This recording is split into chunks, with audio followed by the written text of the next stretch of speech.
तो पिछले वीडियो में हमने पढ़ा था ऑस्मोटिक प्रेशर, जो कि हमारा आखिरी कॉलिगेटिव प्रॉपर्टीज था। तो हम इस वीडियो में हम पढ़ेंगे एबनॉर्मल इन कॉलिगेटिव प्रॉपर्टी। तो हेडिंग देते हैं हम लोग एबनॉर्मल इन कॉलिगेटिव प्रॉपर्टीज।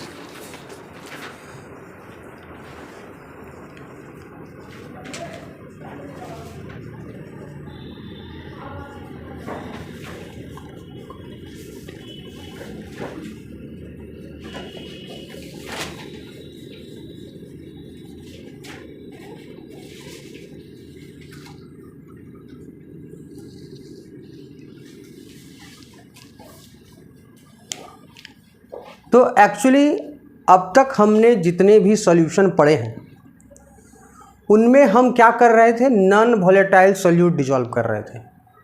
कैसा सॉल्यूट डिजॉल्व कर रहे थे? Non volatile non electrolyte solute dissolve कर रहे थे। तो नॉन वोलेटाइल का तो समझते हैं कि नॉन वोलेटाइल सॉल्यूट क्या होता है।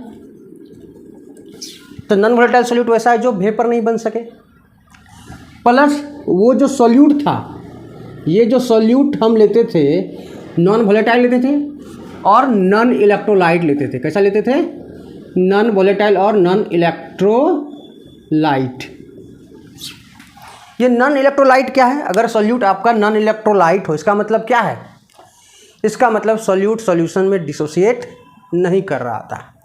तो अब तक हमने जो भी सॉल्यूशन के बारे में स्टडी किया, जो भी क्वेश्चन किया है, सारे के सारे में सॉल्यूट क्या था? नॉन वोलेटाइल था, नॉन इलेक्ट्रोलाइट था। मेनली नॉन इलेक्ट्रोलाइट था, वो डिसोसिएशन या एसोसिएशन शो नहीं करता था सॉल्यूशन में। लेकिन आज जो हम पढ़ेंगे और अब जो हम पढ़ेंगे, सॉल्यूशन में हम ऐसा सॉल्यूट मिलाएंगे जिसमें सॉल्यूट सॉल्यूशन में जाने के बाद डिसोसिएट हो जाएगा या तो एसोसिएट हो जाएगा, यानी सॉल्यूट डिसोसिएशन या एसोसिएशन शो करेगा सॉल्यूशन में।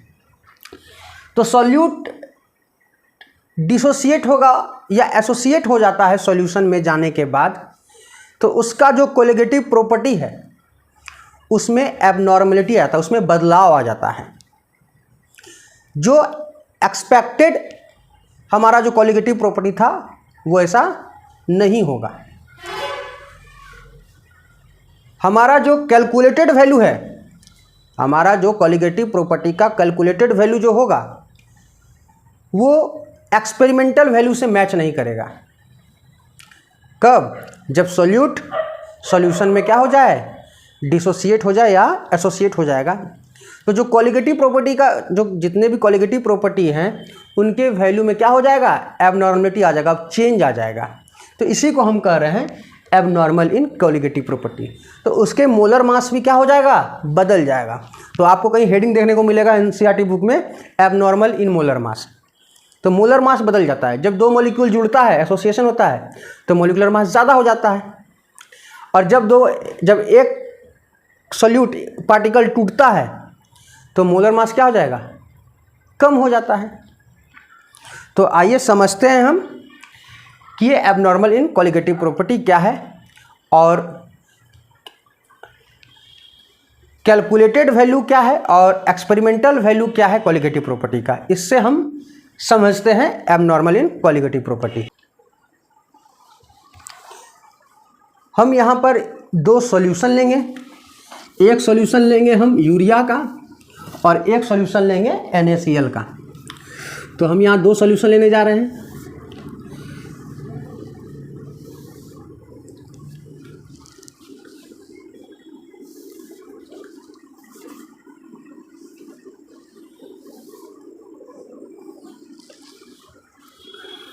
तो जो पहला सॉल्यूशन है, इस पहला सॉल्यूशन में हम क्या लिए हैं, 1 मोल ऑफ यूरिया। कितना वाटर में? 1 kg H2O में। 1 kg सॉल्वेंट अगर वाटर लेते हैं, उस 1 kg सॉल्वेंट वाटर में हमने क्या ऐड किया, 1 मोल यूरिया ऐड किया। तो बताइए इसका मोलालिटी क्या होगा। तो इसका मोलालिटी जो होगा वो क्या हो जाएगा, 1 हो जाएगा। क्लियर है? 1 मोल सॉल्यूट डिजॉल्व है 1 kg वाटर में, तो मोलालिटी 1 होगा। अब यहाँ पर अगर हम देखें एक दूसरा सॉल्यूशन लें, यहाँ पर हम एक दूसरा सॉल्यूशन ले रहे हैं और ये सॉल्यूशन हम इस बार हम ले रहे हैं एक इलेक्ट्रोलाइट का, और वो इलेक्ट्रोलाइट ले रहे हैं सोडियम क्लोराइड, और इसको भी हम 1 मोल सोडियम क्लोराइड को हम किस में डिजॉल्व किए, 1 kg वाटर यानी सॉल्वेंट में डिजॉल्व कर दिए। तो इसका भी मोलैलिटी क्या हो जाएगा, इसका भी मोलैलिटी का जो वैल्यू होगा वो 1m हो जाएगा, है कि नहीं? क्लियर है बात? अब हमें फाइंड करना है डेल टीबी। क्या फाइंड करना है? Del Tb. तो डेल टीबी का क्या फॉर्मूला है, Kb इंटू एम, यही फॉर्मूला है ना, del Tb equal to Kb into m. तो अगर हम कैलकुलेशन करें किसका, डेल टीबी का, तो कैलकुलेटेड डेल टीबी अगर हम निकालना चाह रहे हैं, यानी कैलकुलेशन के द्वारा हम डेल टीबी निकालना चाह रहे हैं, तो Kb का मान क्या होता है, तो सॉल्वेंट जब भी वाटर लेते हैं तो Kb का मान क्या लेते हैं, 0.52 लेते हैं। तो 0.52 Kb का मान, m का वैल्यू क्या है, तो 0.52 में 1 से मल्टीप्लाई करेंगे तो वैल्यू उतना ही रहेगा। तो हमने कैलकुलेट करने पर इसका जो एलिवेशन इन बॉइलिंग पॉइंट है वो कैलकुलेट कर लिया 0.52। अब हम क्या करते हैं, अब हम इसको ऑब्जर्व करेंगे। ऑब्जर्व करने का मतलब अब एक्सपेरिमेंट करेंगे। ये तो हमने सिर्फ एक पेंसिल लिया, एक पेज लिया, पेन और पेज की मदद से कैलकुलेट कर लिया। ये रॉल्ट का फार्मूला था, बस फार्मूला पे रखा और कैलकुलेट कर लिया। अब हमें क्या करना है, अब हमें एक्सपेरिमेंट करना है। तो एक्सपेरिमेंट कैसे होगा, हम एक थर्मोमीटर लगाएंगे, 1 kg वाटर है, वाटर का बॉइलिंग पॉइंट 100 डिग्री सेल्सियस है, और हमने 1 मोल यूरिया डिजॉल्व किया। और यूरिया क्या है, कैसा सॉल्यूट है, नॉन वोलेटाइल सॉल्यूट है। जब हम इसको डिजॉल्व करेंगे तो क्या होगा, बॉइलिंग पॉइंट बढ़ेगा। तो सॉल्यूशन का बॉइलिंग पॉइंट क्या होगा, 100 डिग्री सेल्सियस नहीं होगा, उससे ज़्यादा होगा, है कि नहीं? तो थर्मोमीटर बता देगा कितना से ज़्यादा बढ़ गया है बॉइलिंग पॉइंट। तो यानी इसको हम क्या कहेंगे, तो इसको हम कहेंगे एक्सपेरिमेंटल डेल टीबी। क्या कहेंगे, एक्सपेरिमेंटल डेल टीबी, या इसके हम लोग ऑब्जर्व्ड वैल्यू भी कह सकते हैं, ऑब्जर्व्ड कॉलिगेटिव प्रॉपर्टी। तो जो हम देख रहे हैं, कैलकुलेशन कर रहे हैं और जो देख रहे हैं, देखने पर क्या आ रहा है, इसका भी वैल्यू इतना ही आ रहा है। जो एलिवेशन इन बॉइलिंग पॉइंट है 0.52 डिग्री सेल्सियस से क्या हो गया, बॉइलिंग पॉइंट इंक्रीज कर गया। यानी कैलकुलेटेड वैल्यू और ऑब्जर्व्ड वैल्यू दोनों क्या हो गया, सेम हुआ। ठीक है, तो यहाँ तो सब कुछ ओके है। लेकिन अब हम इसके सेकेंड केस के लिए हम बात करेंगे। तो जब हम इस कंडीशन के लिए बात करेंगे तो सबसे पहले हम उसी तरह कैलकुलेशन करेंगे किसका, डेल टीबी, यानी कैलकुलेटेड डेल टीबी क्या होगा हमारा, Kb का वैल्यू 0.52 है और मोलैलिटी कितना है, 1 है। 1 से मल्टीप्लाई करेंगे तो क्या होगा, 0.52। तो कैलकुलेशन करने पर आया ही, क्योंकि 1 मोल हम NaCl डिजॉल्व किए थे। तो जो हमारा डेल टीबी का जो वैल्यू होगा कैलकुलेशन के द्वारा उतना ही निकला, 0 डिग्री सेल्सियस, इतना डिग्री सेल्सियस बढ़ गया। लेकिन जब हमने ऑब्जर्व किया, यानी थर्मोमीटर लगा के, यानी एक्सपेरिमेंट करके हमने जब डेल टीबी निकालना चाहा, तो ये जो पता है वैल्यू कितना आया, इसके ठीक डबल आ गया।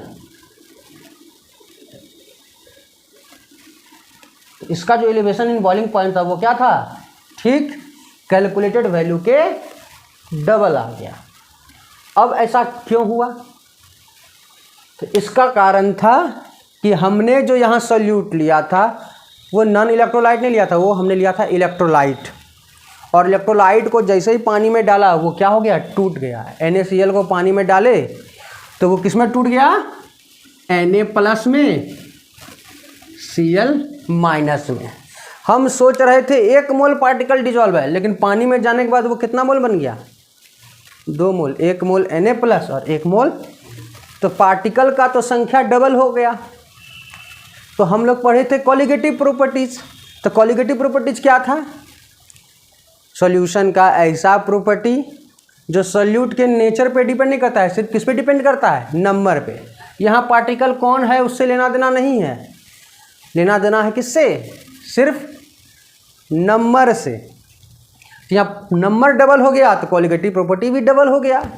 तो हमारा जो कोलिगेटिव प्रॉपर्टी जो था एलिवेशन इन बॉइलिंग पॉइंट का वैल्यू क्या हो गया, डबल हो गया। क्या हो गया, डबल हो गया। क्यों डबल हो गया, क्योंकि पार्टिकल का नंबर डबल हो गया।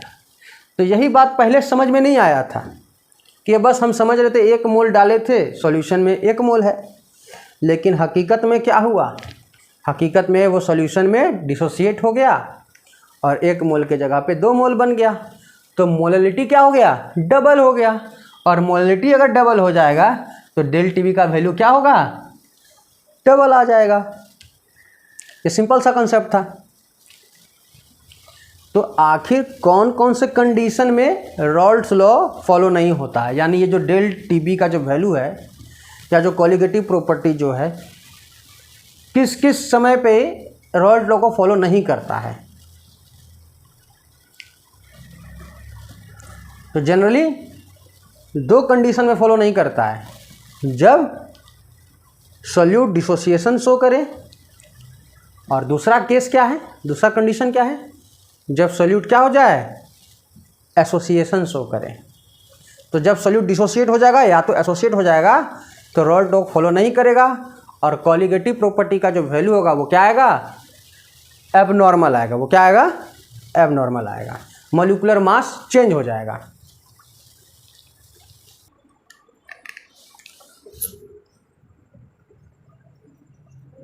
तो रॉल्ड्स लॉ इज नॉट फॉलोड। तो रॉल्ड्स लॉ का पालन कब नहीं होता है, case 1,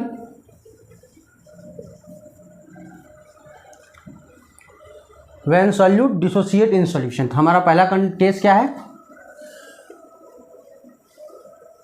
solute dissociate in the solution.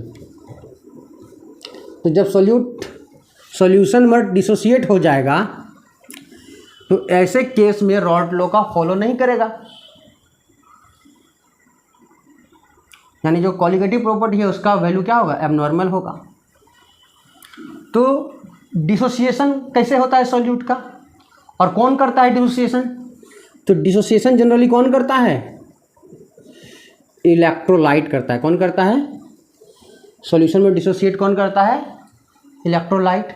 ये इलेक्ट्रोलाइट क्या है, तो इलेक्ट्रोलाइट कुछ भी हो सकता है, एसिड हो सकता है, बेस हो सकता है, या साल्ट हो सकता है। यही 3 इलेक्ट्रोलाइट हो सकता है ना।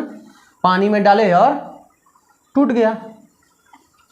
इलेक्ट्रोलाइट का काम क्या है, पानी में डालने पर वो डिसोसिएट हो जाता है, आयोनाइज हो जाता है। अच्छा, डिसोसिएशन से भी अच्छा शुद्ध शब्द क्या है, आयोनाइजेशन हो गया।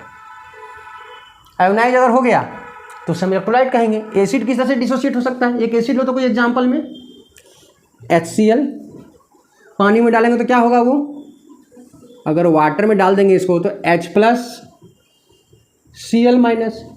एक बेस लेते हैं NaOH, इसको अगर हम पानी में डाल देंगे तो क्या होगा, Na+OH-। और एक साल्ट लेते हैं NaCl, और अगर इसको हम पानी में डाल देंगे तो क्या होगा, Na+ और Cl- में टूट जाएगा। क्लियर है बात। तो इस तरह से डिसोसिएशन होता है कि नहीं। एक और हम साल्ट लेते हैं जैसे PCl5, ये भी एक तरह का साल्ट है, और अगर हम इसको हीट कर देते हैं तो पता है क्या होता है, ये भी 2 भाग में टूट जाएगा। कैसे टूटेगा, PCl3 Cl2।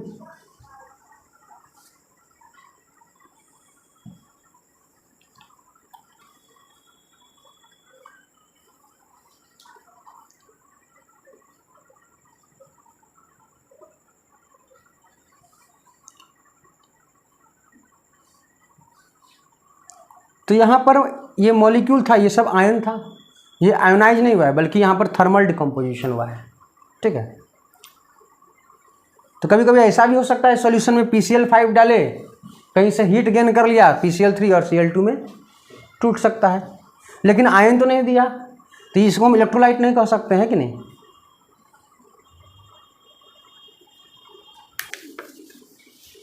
तो हमारा केस 2 क्या है, तो हमारा केस 2 में क्या होगा, अब डिसोसिएशन नहीं होगा, अब क्या होगा, सोल्यूट क्या होगा, एसोसिएशन शो करेगा। तो केस में क्या होगा, when solute associate in the solution, बस डिसोसिएट की जगह पे हम क्या कर देंगे, एसोसिएट कर देंगे, एसोसिएट इन द सॉल्यूशन। जब सोल्यूट क्या होगा, सॉल्यूशन में एसोसिएट यानी जुड़ना चालू हो जाएगा। तो जुड़ना चालू होगा तो क्या होगा, भारी होगा कि नहीं, बड़ा हो जाएगा, और बड़ा हो जाएगा तो उसका मोलिकुलर मास क्या होगा, ज़्यादा आएगा। तो एबनॉर्मल मोलर मास का जो वैल्यू होगा वो नॉर्मल मोलर मास से क्या होगा, ज़्यादा हो जाएगा। तो अगर एसोसिएशन का एग्जांपल देखें तो हम लेते हैं इथेनोइक एसिड। कौन सा acid, ethanoic acid. Ethanoic acid को जब हम बेंजीन सॉल्वेंट में घोलते हैं तो इथेनोइक एसिड के जो मॉलिक्यूल है वो अपने आप क्या होता है, में क्या होता है, जुड़ जाता है, यानी डाइमराइज हो जाता है। ठीक है, वो हम देखेंगे कैसे डाइमराइज होता है। वो जो डाइमराइजेशन होता है वो हाइड्रोजन बॉन्डिंग के चलते होता है। तो देखते हैं। तो इथेनोइक एसिड, इसका फॉर्मूला क्या होता है इथेनोइक एसिड का, CH3COOH। तो ये हमारा इथेनोइक एसिड है। इसको हम लोग कॉमन नेम क्या है इसका जो कॉमन नेम है एसिटिक एसिड। तो दो मॉलिक्यूल आपस में जुड़ जाएगा। कब, जब हम इसको लेंगे किसमें, बेंजीन सॉल्वेंट में। ये जो बेंजीन क्या है, सॉल्वेंट है हमारा। तो जब हम बेंजीन सॉल्वेंट में इथेनोइक एसिड को घोलते हैं तो वहाँ पर इथेनोइक एसिड क्या होता है, आपस में डाइमराइज हो जाता है, यानी दो मॉलिक्यूल आपस में जुड़ के एक मॉलिक्यूल बना लेता है। तो इसका जो फॉर्मूला हो जाएगा वो क्या हो जाएगा, CH3COOH ट्वाइस। तो ये क्या है, डाइमर है। किसका डाइमर है, इथेनोइक एसिड का डाइमर, यानी ये डाइमराइजेशन हुआ है।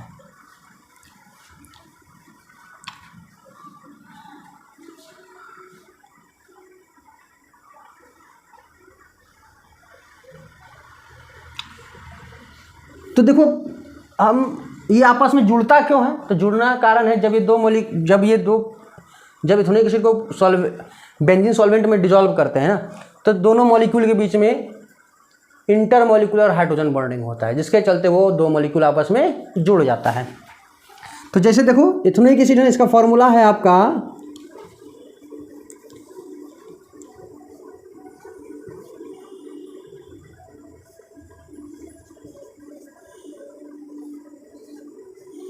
ये इथेनोइक एसिड है COOH, C double bond OH, carboxylic group है ये वाला, और इधर क्या लगा हुआ है CH3।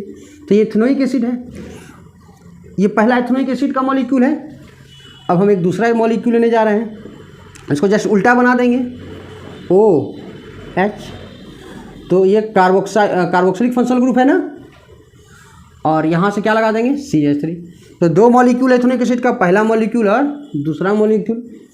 अब यहाँ पर हाइड्रोजन बॉन्डिंग बनेगा। हाइड्रोजन बॉन्डिंग कैसे बनेगा, इसका ऑक्सीजन और इस मॉलिक्यूल का हाइड्रोजन आपस में क्या करेगा, हाइड्रोजन बॉन्डिंग बनाएगा। क्या बनाएगा, हाइड्रोजन बॉन्डिंग बनाएगा। इस मॉलिक्यूल का हाइड्रोजन और इस मॉलिक्यूल का ऑक्सीजन के बीच में क्या बन जाएगा, हाइड्रोजन बॉन्ड बन जाएगा। और ये हाइड्रोजन बॉन्ड के चलते ये दो मॉलिक्यूल आपस में जुड़ गया, यानी डाइमर हो गया। तो ये क्या बना, डाइमर ऑफ इथेनोइक एसिड या डाइमराइजेशन ऑफ इथेनोइक एसिड।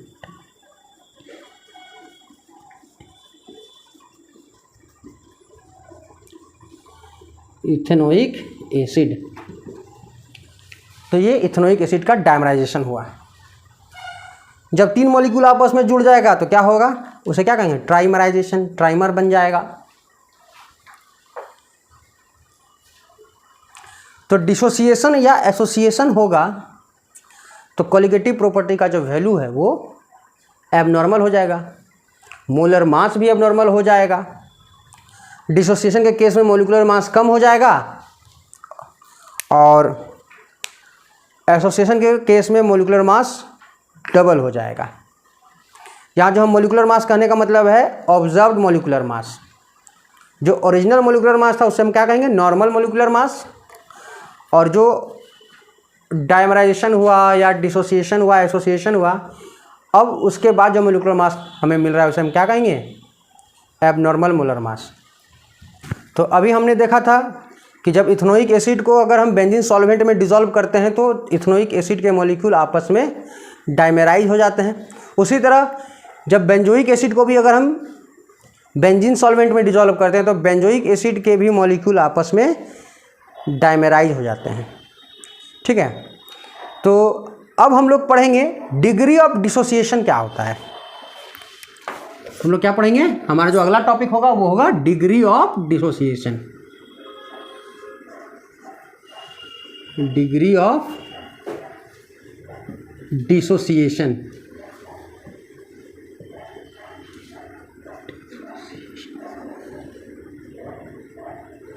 या इसे हम लोग डिग्री ऑफ आयोनाइजेशन भी कहेंगे। क्या कहेंगे इसको हम लोग? Degree of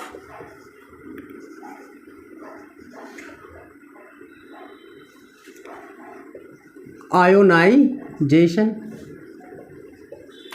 degree of dissociation कहिए चाहे डिग्री ऑफ आयोनाइजेशन कह सकते हैं। और इसको हम लोग किससे डिनोट करते हैं? इसको हम लोग डिनोट करते हैं अल्फा से। तो डिग्री ऑफ डिसोसिएशन के जगह पर हम डिग्री ऑफ एसोसिएशन शब्द का भी यूज कर सकते हैं। डिसोसिएशन के जगह पे क्या लगा देंगे? एसोसिएशन लगा देंगे।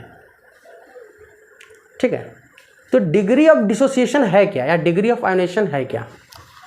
आयोनेशन सिर्फ डिसोसिएशन के लिए, आयोनेशन मतलब टूटना, आयोनाइज होना, तो ये डिसोसिएशन के लिए है। तो कभी कभी जब पार्टिकल एसोसिएट होने लगेगा तो उसके केस में हम अल्फा का वैल्यू मतलब क्या समझेंगे? Degree of association. तो यहाँ पर हम लिख सकते हैं डिग्री ऑफ डिसोसिएशन और डिग्री ऑफ एसोसिएशन, जिसको हम लोग रिप्रेजेंट करने जा रहे हैं अल्फा से। तो डिग्री ऑफ डिसोसिएशन क्या होता है? The number of mole of solute dissociated और एसोसिएटेड पर मोल।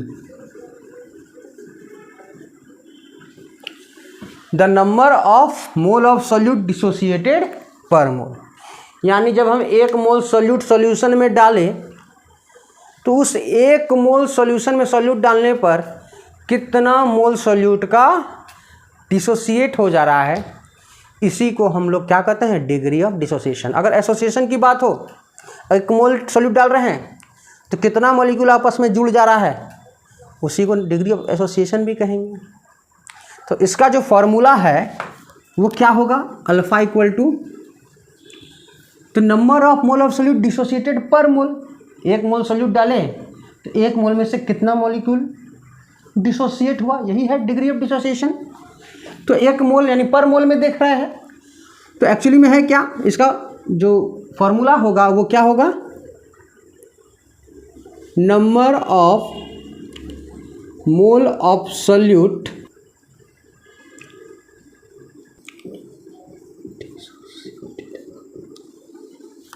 तो number of mole of solute dissociated, कितना सॉल्यूट डिसोसिएट हुआ, बटे कितना मोल सॉल्यूट लिए थे। तो number of mole of solute taken, तो पर मोल कैसे निकलेगा? कितना टूटा बटे कितना लिए थे, तब ना आएगा पर मोल में। पर आवर कैसे निकालते हैं? Speed, kilometre per hour. कितना किलोमीटर चला, कितना घंटा लगा, भाग दे दिए तो पर आवर।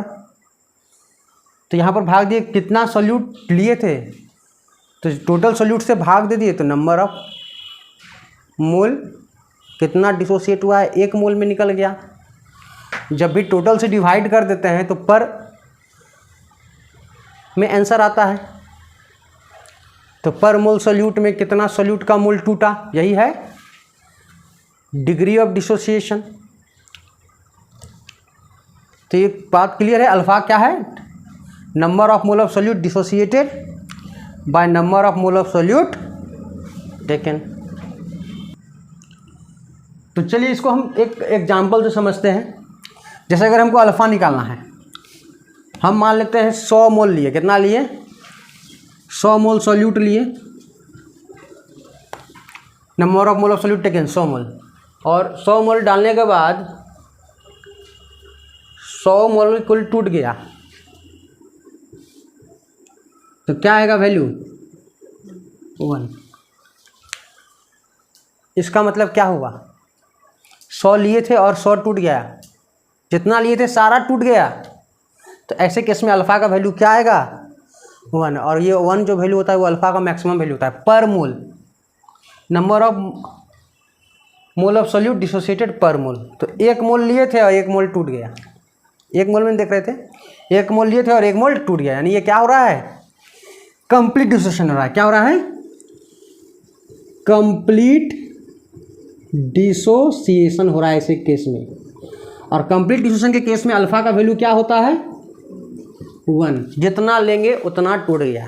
तो ऐसा कैसा इलेक्ट्रोलाइट करता है? कौन कौन सा इलेक्ट्रोलाइट कंप्लीट डिसोसिएशन करता है? Strong electrolyte. जितने भी स्ट्रॉन्ग इलेक्ट्रोलाइट है, strong acid, strong base, strong salt, वो क्या होगा? कंप्लीट डिसोसिएशन होगा। HCl स्ट्रॉन्ग एसिड है, डालेंगे सब टूट जाएगा, completely ionise. NaOH strong base है, डालेंगे सब टूट जाएगा। NaCl स्ट्रॉन्ग साल्ट है, डालेंगे सब टूट जाएगा। 100 डालेंगे 100 टूटेगा, 200 डालेंगे तो 200 टूटेगा, 500 डालेंगे तो 500 टूटेगा। हर बार अल्फ़ा का वैल्यू क्या होगा? 1 आएगा। लेकिन अब क्या होगा? जब हम लिए 100 और लेकिन टूटा 50 ही, 50 वैसे का वैसे रह गया और 50 टूट गया। 50 सॉल्यूट मॉलिक्यूल टूट गया, 50 नहीं टूटा। तो ऐसे केस में हम ऐसे इलेक्ट्रोलाइट को क्या कहेंगे? Strong electrolyte. वीक इलेक्ट्रोलाइट जो कंप्लीट डिसोसिएशन ना करे, जो क्या करे? पार्शियल डिसोसिएशन करे, यानी इनकम्प्लीट डिसोसिएशन करे, ऐसे इलेक्ट्रोलाइट को हम लोग क्या कहते हैं? Weak electrolyte. तो 100 डाले 50 टूटा, तो जो वैल्यू होगा वो क्या आएगा? 1/2। 1/2 का मतलब क्या? 0.5। 1 मोल लिए थे, अब क्या समझ में आ रहा है? 0.5। तो 1 का आधा होता है ना 0.5। तो यानी अगर अल्फ़ा का वैल्यू कहीं भी 0.5 दिख जाए, समझ लेना है कि जितना सॉल्यूट मॉलिक्यूल लिए थे उसका आधा क्या हो गया है? डिसोसिएट हो जाए। अल्फ़ा अगर कहीं भी 0.5 दिख जाए, समझ लेना कि वो 50% टूट जाएगा। अगर 500 लेंगे तो कितना हो जाएगा सॉल्यूशन में? कितना टूटेगा वो? 250 मॉलिक्यूल टूट जाएगा। 1000 लेंगे और अल्फ़ा का वैल्यू 0.5 है, तो इसका मतलब क्या है? 500 टूट जाएगा। 1000 लिए थे 500। 1 लाख लेंगे तो 50,000। 10 लाख लेंगे तो 5 लाख टूट जाएगा, ठीक है। 10 लेंगे तो 5 टूटेगा। अगर अल्फ़ा का वैल्यू 0.5 हो जाए, अल्फ़ा का वैल्यू 0.5 हो जाए, इसका मतलब क्या?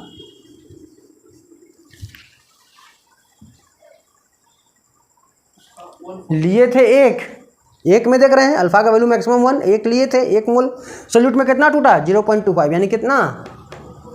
1/4 हो गया। 1 का 0.5 क्या होता है? 1/4। 25/100, इसको हम 25/100 भी लिख सकते हैं कि नहीं? पॉइंट हटा देंगे तो ये 25/100 हो जाएगा, है कि नहीं? तो यानी इसका जो वैल्यू होगा वो क्या आएगा? 0.25।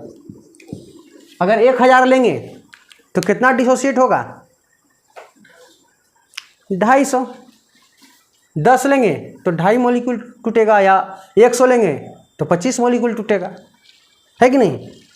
अगर अल्फ़ा का वैल्यू 0.1 हो जाए तो कितना परसेंट मॉलिक्यूल डिसोसिएशन करेगा? 10% ही डिसोसिएशन करेगा। 100 लेंगे तो 10 ही टूटेगा। अगर अल्फ़ा का वैल्यू 0.2 ले लें तो 1 मोल में देख रहे थे, तो 1 मोल का 0.2 क्या है? 20%। तो 20% टूटेगा। अगर 200 लेंगे तो 20% कितना होगा? 40। तो 40 मॉलिक्यूल टूटेगा। 100 लेंगे तो 20 टूटेगा। 1000 लेंगे तो 200 टूटेगा। तो अल्फ़ा का वैल्यू जो भी होगा वो मैक्सिमम वैल्यू क्या होगा? 1 होगा। और मिनिमम कुछ भी हो सकता है, 1 से कम भी हो सकता है। तो अल्फा का वैल्यू जनरली आपको 1 से कम ही देखने को मिलेगा। तो हमारा जो अगला टॉपिक होगा वो होगा वेंट ऑफ फैक्टर। क्या होगा हम लोग पढ़ेंगे अब? Went Hoff factor. तो हम हेडिंग देंगे वेंट ऑफ फैक्टर। ये वेंट ऑफ फैक्टर कौन क्या है और वेंट ऑफ फैक्टर को डिनोट किससे करते हैं? तो वेंट ऑफ फैक्टर को डिनोट करते हैं आई से। किससे डिनोट करते हैं वेंट ऑफ फैक्टर को? स्मॉल आई से डिनोट करते हैं। वेंट ऑफ एक साइंटिस्ट का नाम था। इन्होंने 1880 ईस्वी में काम किया था इस पर। वेंट ऑफ फैक्टर क्या बताता है कि जो डिसोसिएशन हुआ है या एसोसिएशन हुआ है, डिसोसिएशन या एसोसिएशन होने के बाद अब सॉल्यूट का कितना मॉलिक्यूल सॉल्यूशन में प्रेजेंट है। डिसोसिएशन और एसोसिएशन होने के बाद अब सॉल्यूशन में सॉल्यूट का कितना मॉलिक्यूल प्रेजेंट है, इसी को कहते हैं हम लोग क्या? Went Hoff factor. Degree of dissociation क्या था? कितना मॉलिक्यूल डिसोसिएट हो रहा है, ये बोल रहा है। अब डिसोसिएशन होने के बाद अब टोटल कितना मॉलिक्यूल सॉल्यूशन में है।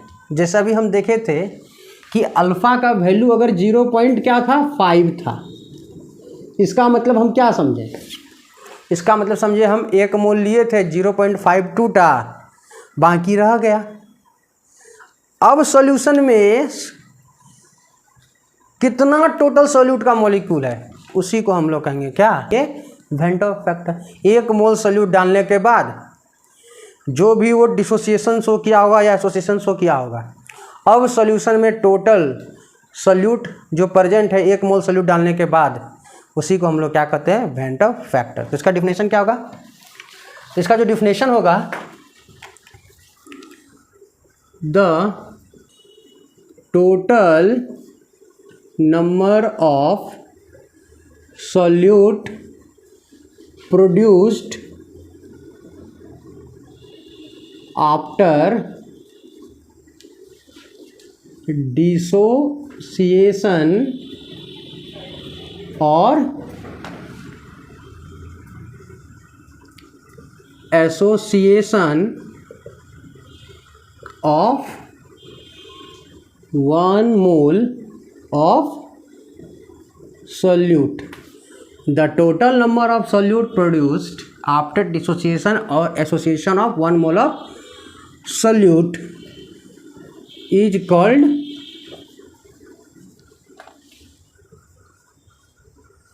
Went Hoff factor. तो 1 मोल सॉल्यूट डालने के बाद जो डिसोसिएशन या एसोसिएशन होता है, उसके बाद सॉल्यूट का टोटल कितना नंबर ऑफ मोल सॉल्यूशन में प्रेजेंट है या प्रोड्यूस हुआ है, उसी को वेंट ऑफ फैक्टर कहते हैं। इसको हम एक एग्जांपल से समझते हैं। हम एक कंपाउंड लेते हैं CH3COH। ये कैसा एसिड है हमारा?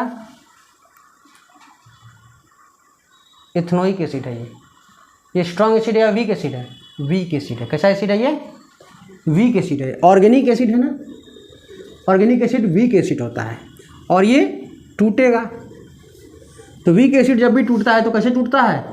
वीक इलेक्ट्रोलाइट जब भी टूटेगा तो रिवर्सिबल मैनर में टूटता है, और स्ट्रॉन्ग टूटेगा तो इरिवर्सिबल, एकदम स्ट्रेट लाइन, एक एरो बनाएंगे, यहाँ डबल एरो है कि नहीं।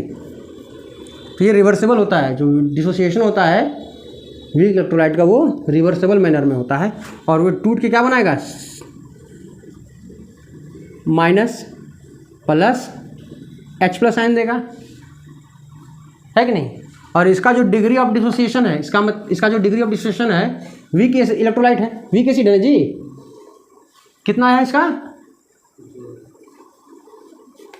इसका जो डिग्री ऑफ डिसोसिएशन है वो 0.5। इसका मतलब क्या हुआ? जितना ले रहे हैं उसका आधा टूट जा रहा है। तो चलो हम मान लेते हैं जो इनिशियल अमाउंट है, इनिशियल जो अमाउंट लिए हैं वो कितना लिए है इसका, हम 2 मोल लिए, तभी रिएक्शन स्टार्ट नहीं है तो इसका अमाउंट क्या होगा 0। अब रिएक्शन क्या हुआ, चालू हुआ, रिएक्शन हुआ तो कुछ होना, परिवर्तन होगा ना इसमें जी। ये किस में चेंज होगा, इथेनोइक एसिड टूटेगा एसीटेट आयन में, इथेनोइट आयन में और H+ आयन देगा। इसका 1 मोल कितना बना रहा है, 1 मोल ये और 1 मोल ये, ठीक है ना जी। 1 मोल डिसोसिएट होकर के 1 मोल एसीटेट आयन और 1 मोल H+ आयन बन रहा है कि नहीं। तो जब हम इसका 2 मोल लेंगे और इसका अल्फा क्या बता रहा है 0.5, यानी जितना लेंगे उसका आधा टूटेगा, तो खर्च जो होगा यानी चेंज, 2 मोल लिए तो 2 मोल टूटेगा नहीं क्योंकि वीक इलेक्ट्रोलाइट है, और अल्फा इसका वैल्यू बताएगा कितना टूटेगा, तो अल्फा बता रहा है 0.5, यानी 1 मोल लेंगे तो आधा टूटेगा, 2 मोल लेंगे तो कितना मोल टूटेगा, बस इसका 1 मोल ही खर्च हुआ। और ये 1 मोल जब टूटा तो क्या बना दिया, 1 मोल ये एसीटेट आयन बनाया और 1 मोल क्या बनाया, H+ बनाया। क्लियर है इतना, समझ गए कि 2 मोल लिए थे तो 1 ही मोल टूटा। क्यों 1 मोल टूटा, क्योंकि अल्फा का वैल्यू 0.5 था। यहाँ से पता चल रहा है कि जितना लेंगे उसका आधा ही टूटेगा, सब नहीं टूटेगा। तो इसका 1 मोल ये बना रहा है और 1 मोल ये बना रहा है, तो इसका 1 मोल खर्च हुआ है तो इसका भी 1 मोल बनेगा, इसका भी 1 मोल। अब रिएक्शन इतना कंप्लीट हो गया।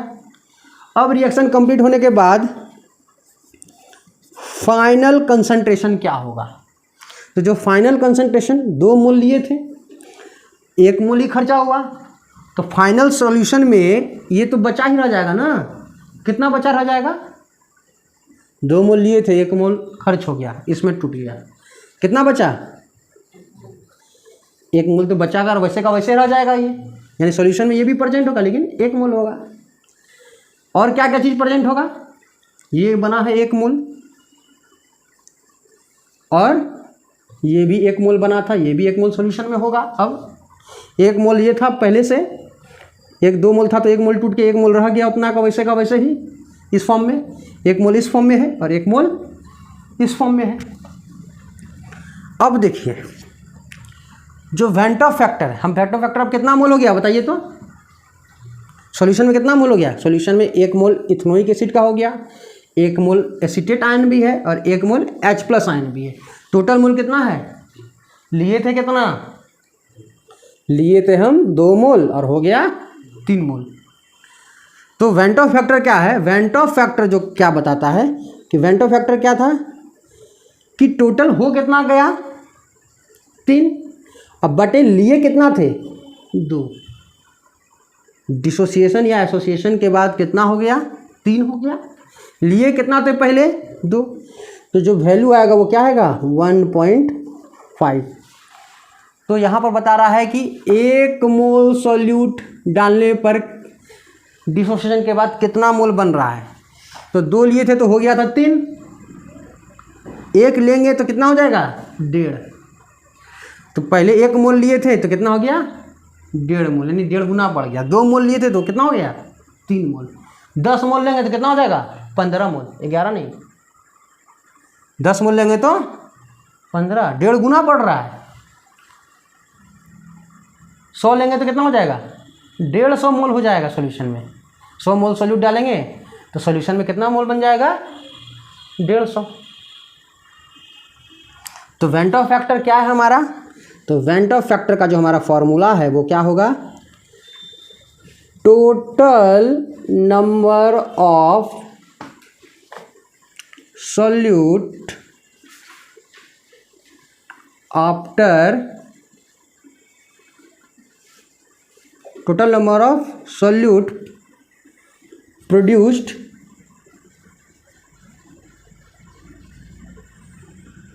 after dissociation or association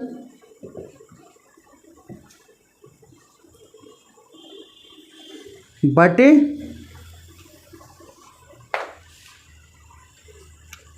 total number of solute taken before dissociation और एसोसिएशन, है कि नहीं? तो वेंडो फैक्टर क्या है? Total number of solute produced after dissociation और एसोसिएशन बटे कितना सॉल्यूट लिए थे डिसोसिएशन या एसोसिएशन से पहले। अगर डिवाइड कर देंगे तो हमको वेंडो फैक्टर मिल जाएगा। तो वेंडो फैक्टर में हमने क्या क्या सीखा कि वेंडो फैक्टर है क्या, कि जब हम सॉल्यूशन में 1 मोल सॉल्यूट डालते हैं और डालने के बाद सॉल्यूशन में सॉल्यूट का कितना मोल प्रोड्यूस हुआ है, इसी को वेंडो फैक्टर कहते हैं। और वेंडो फैक्टर को डिनोट हम लोग किससे करते हैं? आई से। और वेंडो फैक्टर का फॉर्मूला क्या है? Total number of solute produced after dissociation और association by total number of solute, mole of solute, total number of mole of solute. तो यहाँ पर मोल होगा, ठीक है। तो यहाँ पर आप क्या कर दीजिएगा? मोल ऑफ सॉल्यूट।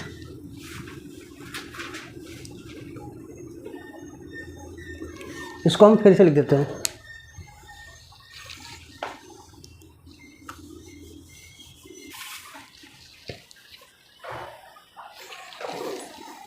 तो हमारा आई क्या होगा?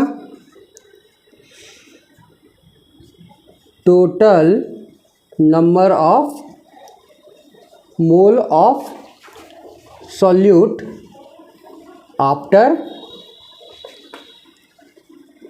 डिसोसिएशन और एसोसिएशन बाय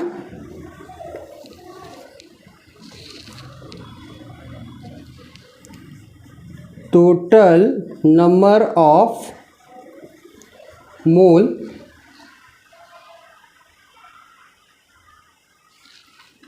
ऑफ सॉल्यूट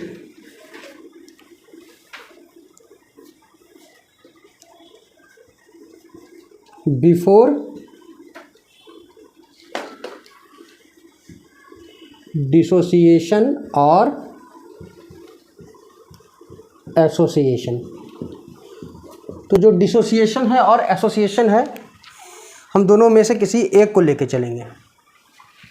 अगर क्वेश्चन में डिसोसिएशन करा तो डिसोसिएशन करेंगे, और एसोसिएशन कहेगा तो एसोसिएशन का काम करेंगे। तो वेंडो फैक्टर क्या बताता है हमें कि 1 मोल अगर हम सॉल्यूट डालें और 1 मोल सॉल्यूट जब सॉल्यूशन में ऐड करते हैं तो सॉल्यूट डिसोसिएट होता है और या एसोसिएट होता है सॉल्यूशन में जाने के बाद। तब सॉल्यूट का जो नंबर ऑफ मोल प्रोड्यूस है 1 मोल सॉल्यूट डालने के बाद, इसी को हम लोग कहते हैं वेंडो फैक्टर। और इसको रिप्रेजेंट हम किससे कर रहे हैं? आई से रिप्रेजेंट कर रहे हैं। अब हमारा काम है आई के वैल्यू को कैलकुलेट करना। अब हम क्या करेंगे? आई के वैल्यू को हम कैलकुलेट करेंगे, कैलकुलेशन ऑफ वेंडो फैक्टर। तो हमारा जो अगला टॉपिक होगा calculation of value of i. तो calculation of value of i,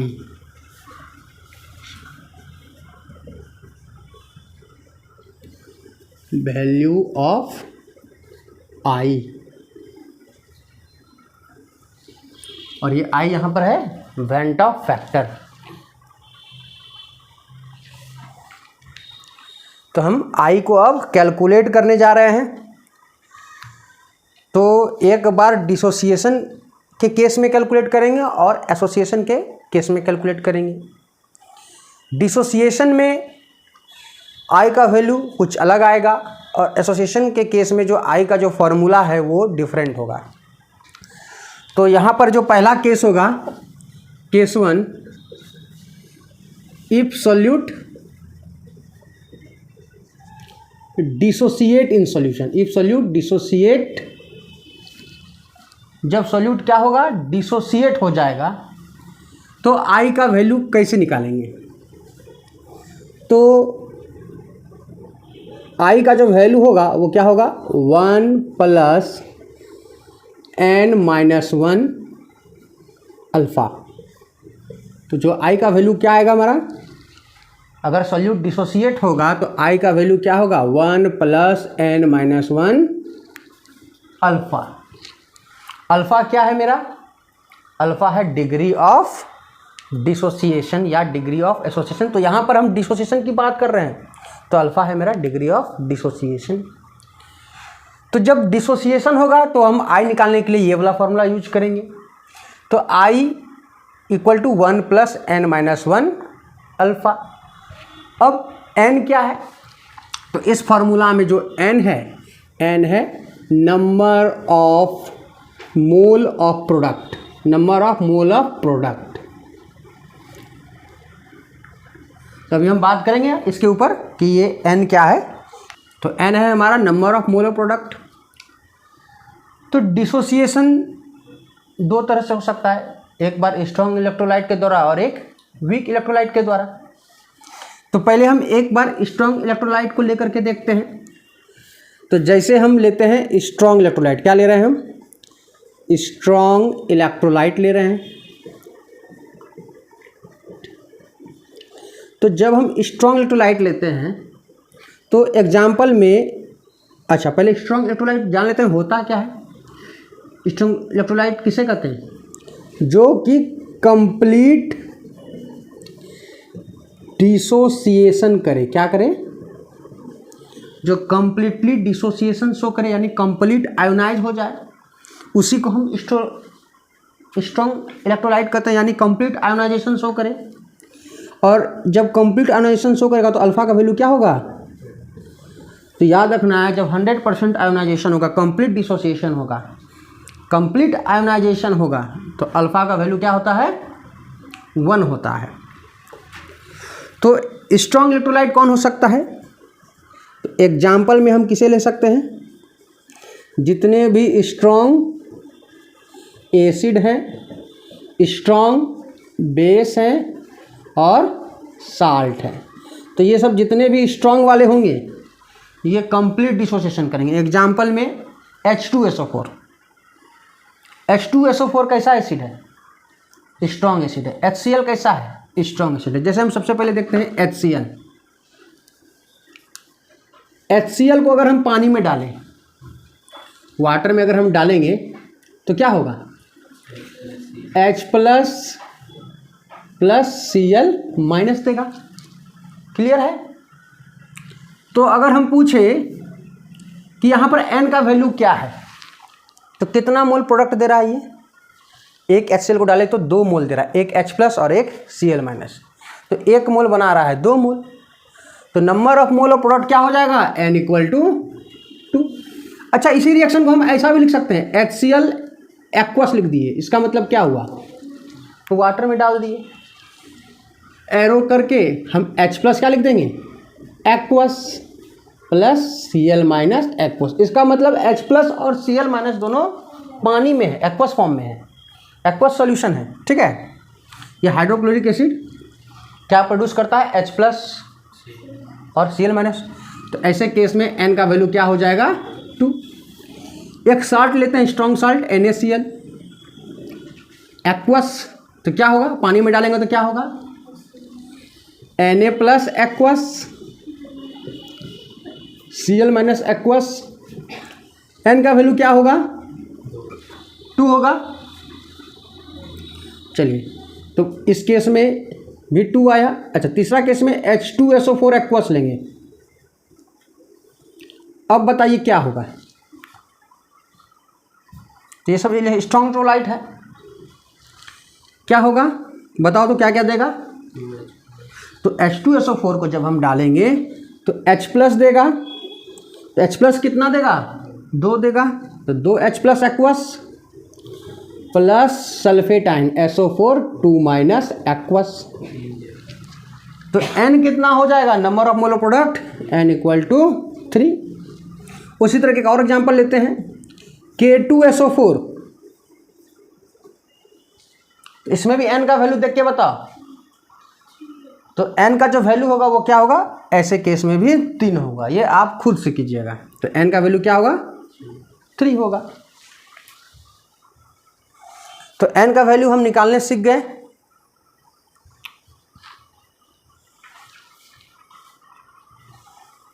तो अब हमको यहाँ पर आई कैलकुलेट करना है। क्या कैलकुलेट करना है? आई।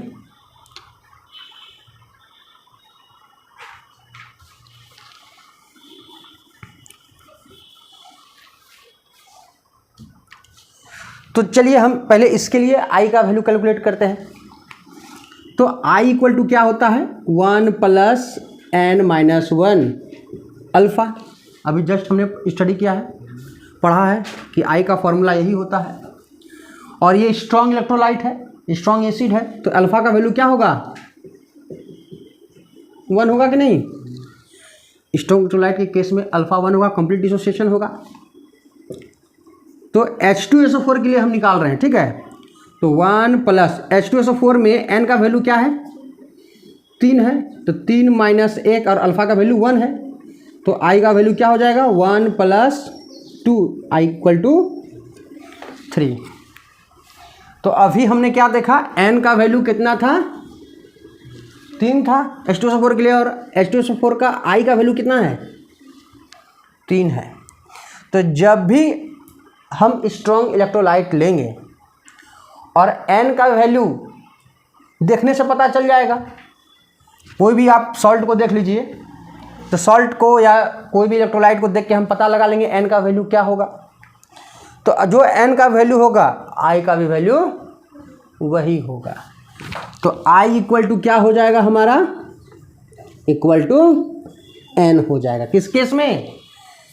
स्ट्रॉन्ग इलेक्ट्रोलाइट के केस में।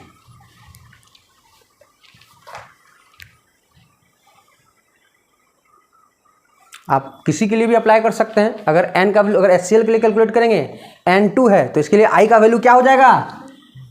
i का वैल्यू 2 आएगा। NaCl के लिए i का वैल्यू क्या होगा? 2 होगा। आप कैलकुलेट करके देख लीजिए, इस पे रखिए आप फॉर्मूला पे। n का वैल्यू 2, 2 - 1 1, अल्फ़ा का वैल्यू 1, तो 1 + 1 2 आ जाएगा। तो स्ट्रॉन्ग इलेक्ट्रोलाइट का आई का वैल्यू कैलकुलेट करना बहुत ही आसान है, बहुत ही आसान है।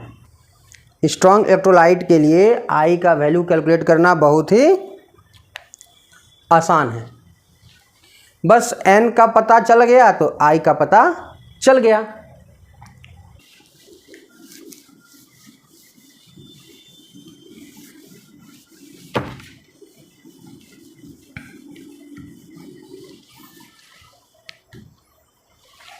तो हम एक बार स्ट्रॉन्ग के लिए देखें, अब हम किसके लिए देखेंगे?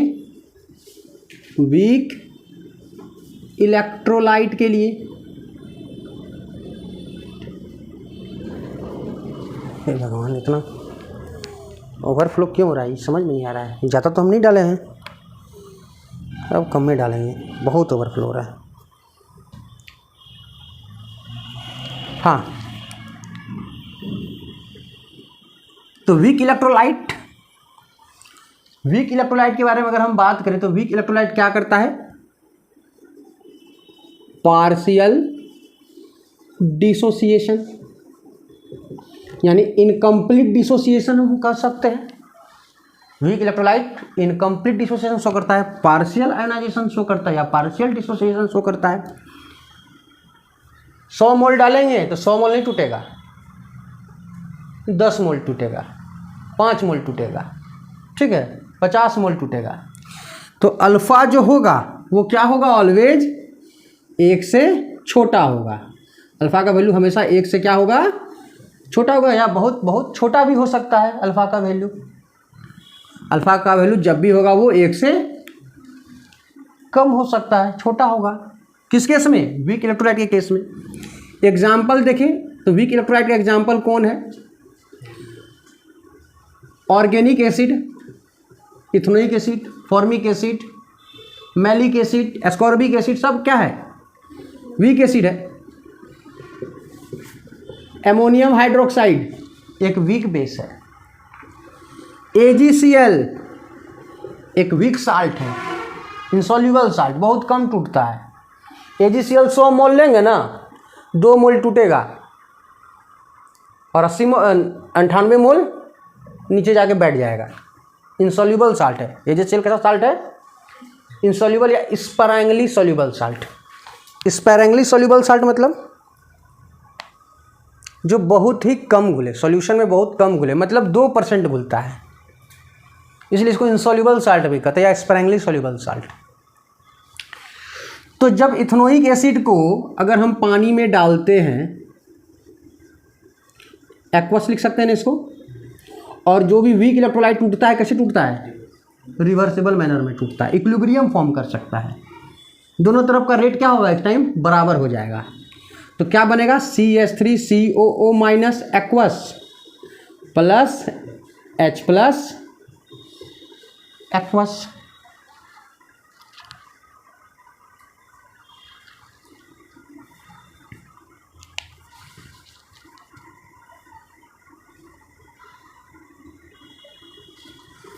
तो अगर हम इसका n निकालना चाहें तो n कितना होगा बताओ तो, 2 प्रोडक्ट देखो 2 प्रोडक्ट दे रहा है, तो n का वैल्यू क्या होगा 2। अगर I कैलकुलेट करेंगे तो क्या होगा 1 plus n minus 1 alpha equal to 1 plus n का वैल्यू क्या है 2 माइनस 1, 1 प्लस 2 माइनस 1 1। यहाँ पर अल्फ़ा का वैल्यू 1 नहीं होगा क्योंकि ये वीक इलेक्ट्रोलाइट है। स्ट्रॉन्ग के केस में अल्फ़ा बराबर 1 था, लेकिन वीक के केस में अल्फ़ा 1 से कम हो सकता है, कुछ भी हो सकता है, 0.5 हो सकता है, 0.1 हो सकता है, 0.2 हो सकता है, हम देखे थे पहले। अल्फ़ा का वैल्यू जब भी होगा वो 1 से कम होगा वीक इलेक्ट्रोलाइट के केस में। तो अगर आप आई कैलकुलेट करना चाहते हैं वीक इलेक्ट्रोलाइट के लिए, तो आपको वीक इलेक्ट्रोलाइट का डिग्री ऑफ डिसोसिएशन पता होना चाहिए। Without help of alpha we can not able to calculate i. तो वीक इलेक्ट्रोलाइट के लिए आपको क्या चाहिए, अल्फ़ा का वैल्यू पता होना चाहिए। तो ये बात था डिसोसिएशन के लिए। अब हम पढ़ेंगे एसोसिएशन के लिए कि एसोसिएशन के लिए आई का वैल्यू क्या होगा। तो अब हम केस 2, तो हमारा केस 2 क्या है, इफ सोल्यूट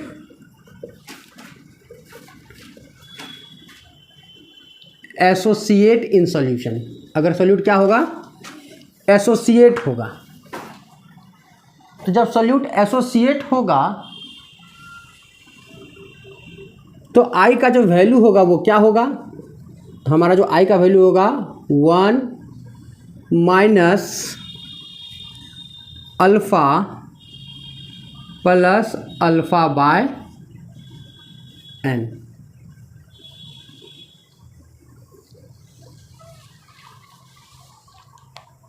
अगर सॉल्यूट आपस में जुड़ने लगेगा तो ऐसे केस में आई का वैल्यू क्या होगा, 1 minus alpha plus alpha bye n।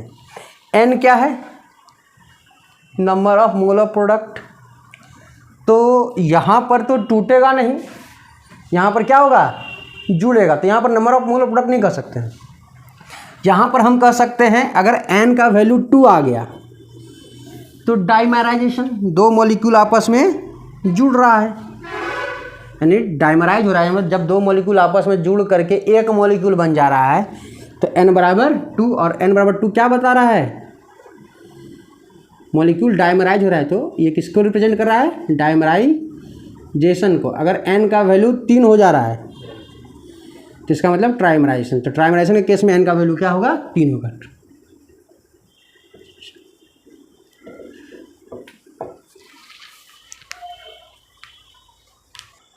तो हमारा काम आई का जो कैलकुलेट करने का था वो कर लिए। तो अभी हम आई के बारे में, आई का एक फॉर्मूला पढ़े थे। आई का फॉर्मूला क्या था, तो आई का फॉर्मूला अभी जस्ट हमने पढ़ा था। आई क्या था, total number of mole of solute after dissociation और एसोसिएशन। डिसोसिएशन की जगह पर हम एसोसिएशन भी लिख सकते हैं,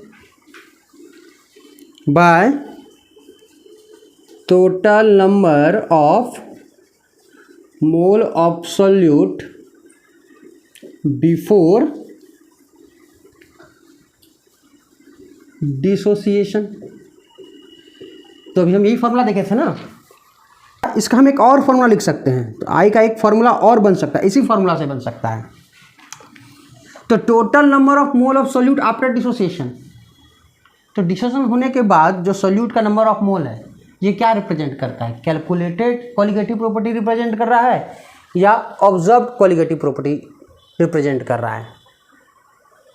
सोल्यूट हम पहले सोच नहीं रहे थे कि टूट रहा था, लेकिन अब क्या हो रहा है? सोल्यूट टूट रहा है क्योंकि इलेक्ट्रोलाइट था। तो ये बाद का बात है, आफ्टर, ये बाद के बारे में बात हो रहा है। तो ये क्या है? ऑब्जर्व कॉलिगेटिव प्रॉपर्टी है। टूटने के बाद क्या हुआ? तो जो ऑब्जर्वेशन आ रहा है वो बढ़ जा रहा था बॉइलिंग पॉइंट। तो ये किसकी वजह से बढ़ रहा था? आफ्टर, बाद में। तो ये क्या होगा? Observed colligative property. क्या हम लिख सकते हैं इसको? ऑब्जर्व्ड कॉलिगेटिव प्रॉपर्टी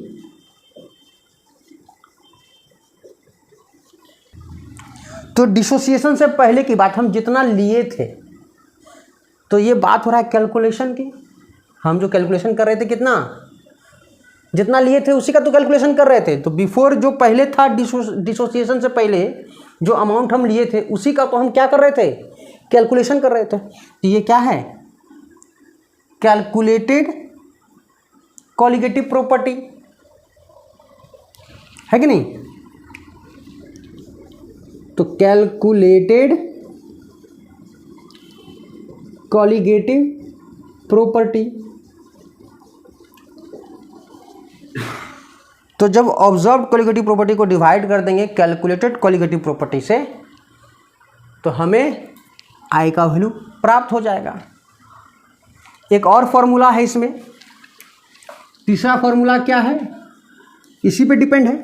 अच्छा ये बताइए, कॉलिगेटिव प्रॉपर्टी का मॉलिक्यूलर मास से कैसा रिलेशन है? डायरेक्टली प्रोपोर्शनल है या इन्वर्सली प्रोपोर्शनल है? तो कॉलिगेटिव प्रॉपर्टी और मोलर मास में इन्वर्सली प्रोपोर्शनल का रिलेशन है। आप कोई भी फॉर्मूला सॉल्व कर रहे थे, del T b equal to क्या था formula? W A by M A, K B तो रह गया ना, sorry, K B into W A by M A into W B into 1000 अगर ग्राम में लिए तो कैसा रिलेशन है डेल टी बी का? Elevation in boiling point is inversely proportional to molar mass. तो मोलर मास और एलिवेशन कॉलिगेटिव प्रॉपर्टी का रिलेशन कैसा है? इनवर्सली प्रोपोर्शनल, उल्टा रिलेशन है। तो ये जो ऑब्जर्व्ड कॉलिगेटिव प्रॉपर्टी है या ऑब्जर्व्ड मोलर मास, ये एबनॉर्मल मोलर मास होगा। तो एबनॉर्मल मोलर मास कहाँ चला जाएगा? नीचे।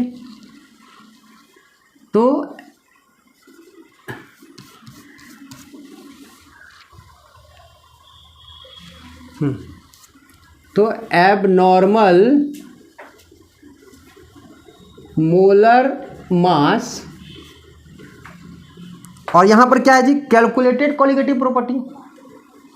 तो इसका जो मोलर मास होगा वो नॉर्मल कैलकुलेशन से, तो जो नॉर्मल था, जो हम सोच रहे थे, जो मोलर मास ले रहे थे कैलकुलेशन के टाइम, वो तो नॉर्मल मोलर मास होगा। तो नॉर्मल मोलर मास कहाँ लिखाएगा? ऊपर लिखाएगा, क्योंकि ये नीचे है। तो इसका इसका जो मोलर मास होगा वो ऊपर होगा, वो क्या कहलाएगा? Normal molar mass.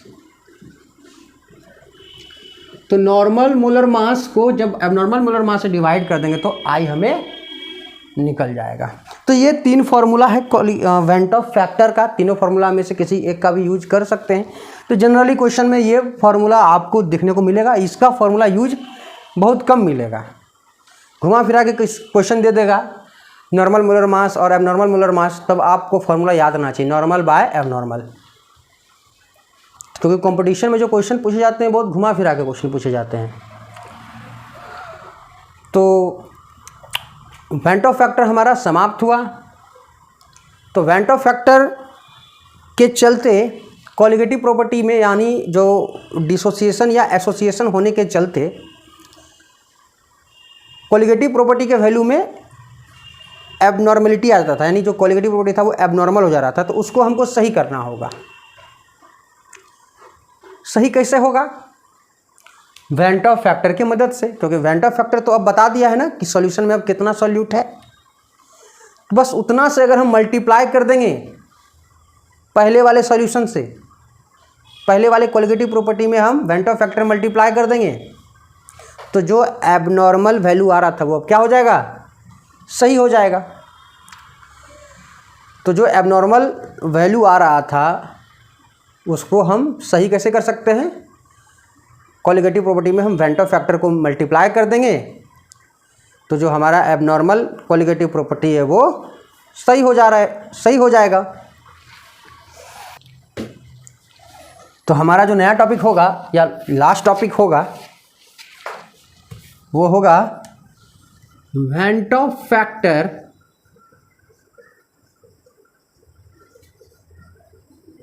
Went Hoff factor कौन है जी, आई है ना, वेंट ऑफ फैक्टर कौन है, आई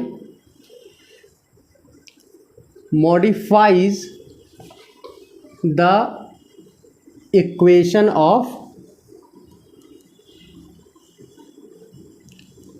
colligative properties.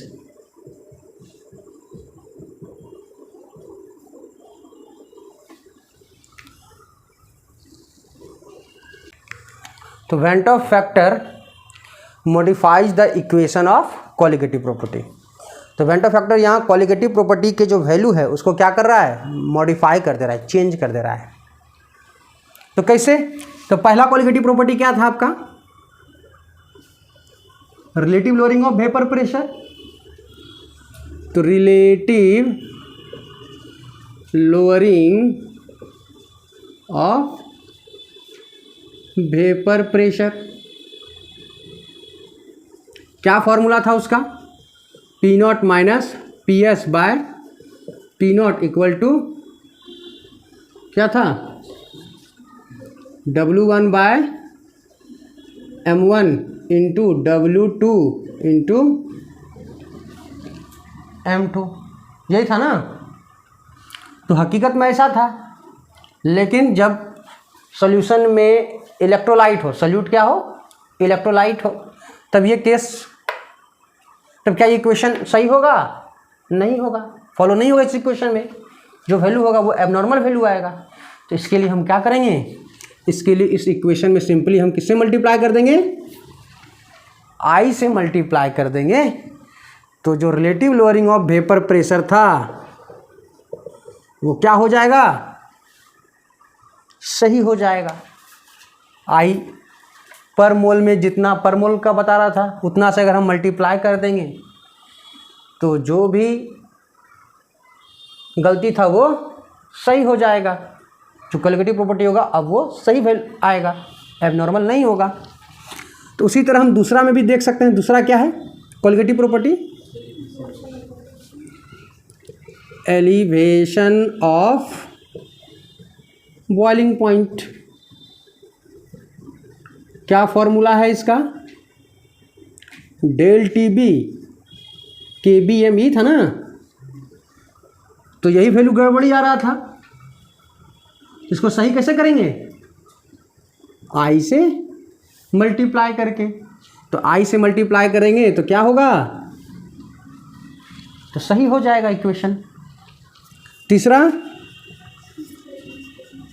Depression in freezing point, depression of freezing point.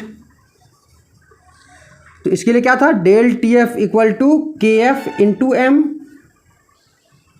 तो अगर इसको भी अगर हमको सही करना है, अगर सॉल्यूट डिसोसिएशन या एसोसिएशन शो कर रहा है तो आई से मल्टीप्लाई करना होगा जब हम सॉल्यूट इलेक्ट्रोलाइट लेते हैं, ठीक है। और लास्ट जो आखिरी क्या है, ऑस्मोटिक प्रेशर। तो ऑस्मोटिक प्रेशर क्या होगा, पाई इक्वल टू क्या होता है, CRT। और इसको सही करने के लिए हम क्या करेंगे, आई से मल्टीप्लाई कर देंगे। जब सॉल्यूट डिसोसिएट हो जाए या एसोसिएट हो जाए तो आई से मल्टीप्लाई करना होगा। उस इलेक्ट्रोलाइट का हमको आई कैलकुलेट करना होगा। और हम सीखे भी हैं कैसे आई का वैल्यू को कैलकुलेट किया जाता है। तो इस तरह से हम कॉलिगेटिव प्रॉपर्टी का सही वैल्यू निकाल सकते हैं। आई के मल्टीप्लाई करके कॉलिगेटिव प्रॉपर्टी में हम सही वैल्यू निकाल सकते हैं कॉलिगेटिव प्रॉपर्टी का।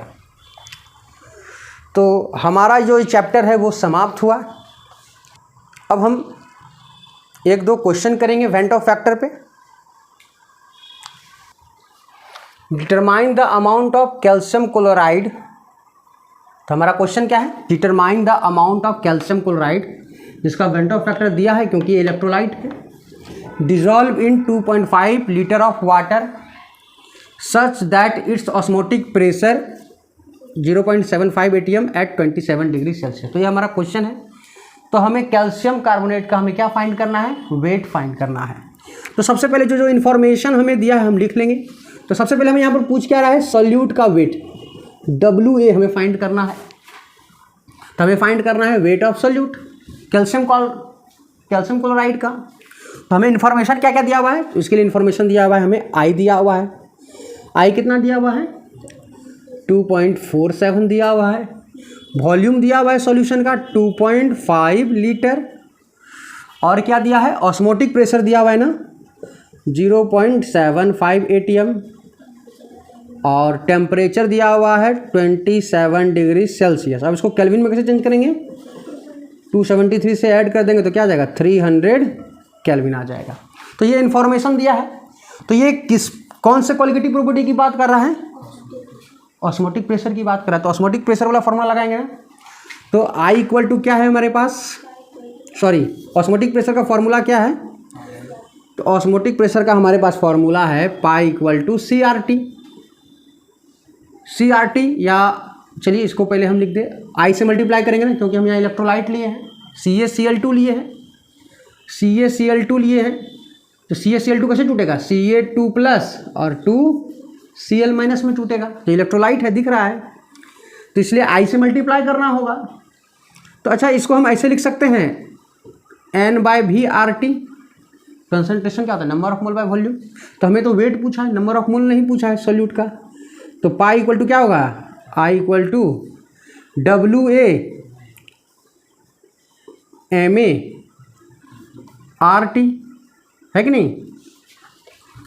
तो आप बताओ R का वैल्यू क्या होगा।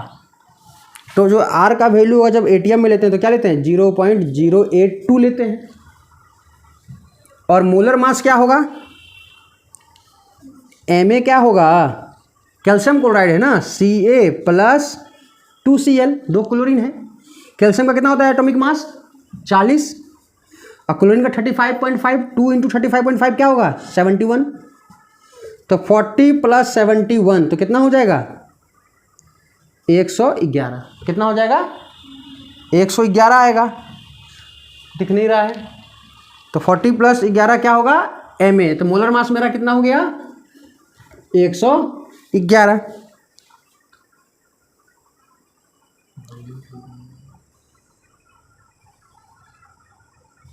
तो हम सारा वैल्यू रख देते हैं।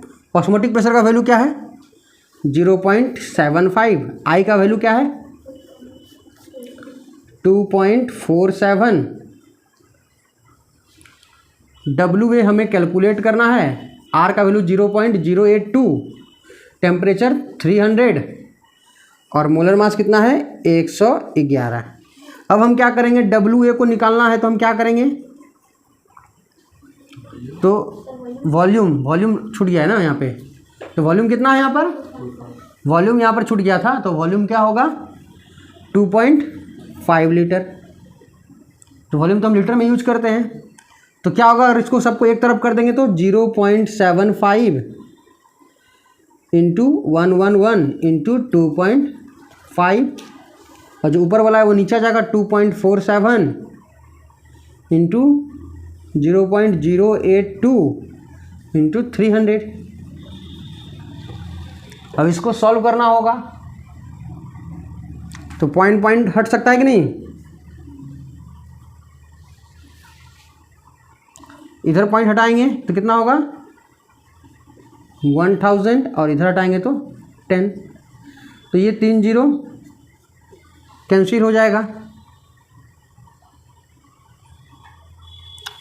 3 से अगर डिवाइड करें 75 2 बार में 25 बार में,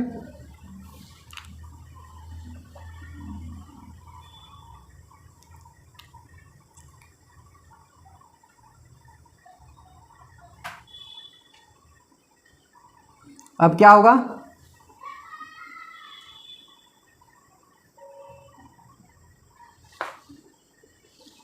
और कुछ कटेगा क्या? नो चांस, नहीं कटने का योग्य है, दिख रहा है कुछ?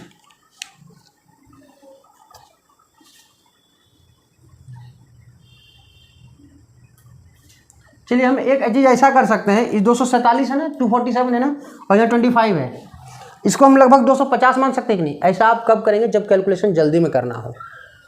तो 25 से 250 कट सकता है कि नहीं? कितना बार में? 25 से 250 को हम डिवाइड कर सकते हैं ना 250 को, तो एक्चुअली में कितना बार में? 10 बार में ना। 25 को 250 से करना होगा तो 10 बार में, अप्रॉक्स 10। तो हम क्या कर सकते हैं इसको, तो एक्चुअली हम 10 लिखने से अच्छा कि 9.9 कर दें, नहीं जो वैल्यू होगा वो 9.9 में ही आएगा। आप 10 भी लिख सकते हो, थोड़ा मोड़ा अंतर आएगा, ज़्यादा अंतर नहीं आएगा, तो हम 10 ही लिख देते हैं या 9.9 लिख दें? 10 लिख देते हैं, आसान होगा कैलकुलेशन करना हमको। तो हम इसको लगभग हम अप्रॉक्स में 10 मान लिए, अप्रॉक्स में 10 यहाँ डिवाइड कर दिए। अब क्या होगा,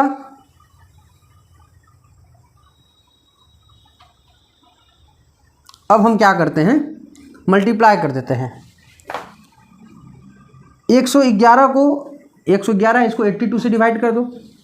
111 को अगर आप 82 से डिवाइड कर रहे हो, कितना बार में? एक बार में। कितना आ जाएगा? 11 में 2 गया 9, यहाँ 0 बचा ना, 10 में 8 गया 2, 29, फिर 0 देंगे तो क्या होगा? पॉइंट। कितना बार में? 3 बार में।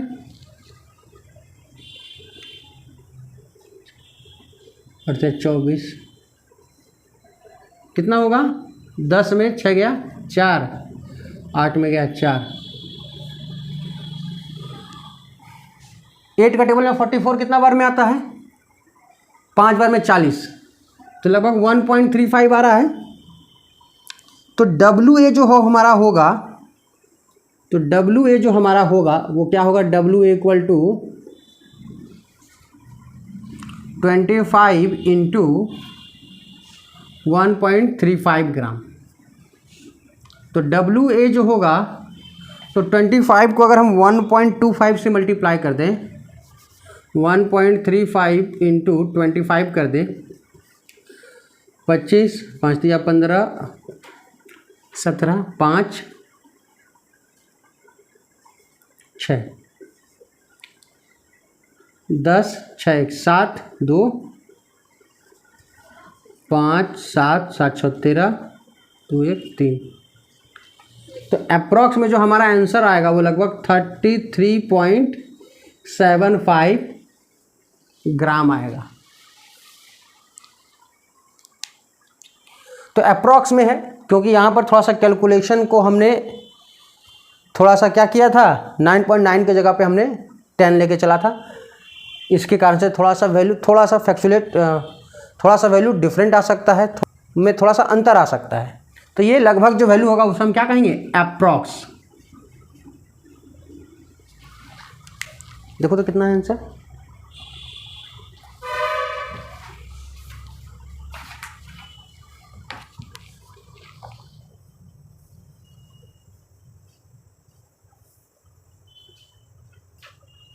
चाहिए जो कल वाला क्लास छूट गया निकिता,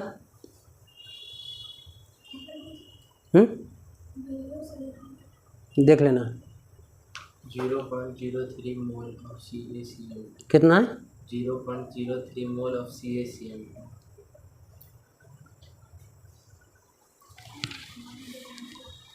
तो मोल में पूछ दिया है आंसर, कोई दिक्कत नहीं है। तो यहाँ पर ये जो वेट निकला किसका निकला? कैल्शियम क्लोराइड का वेट निकला। तो इसको अगर आप डिवाइड कर दोगे, इसको नंबर ऑफ मोल में भी दे सकते हो आंसर।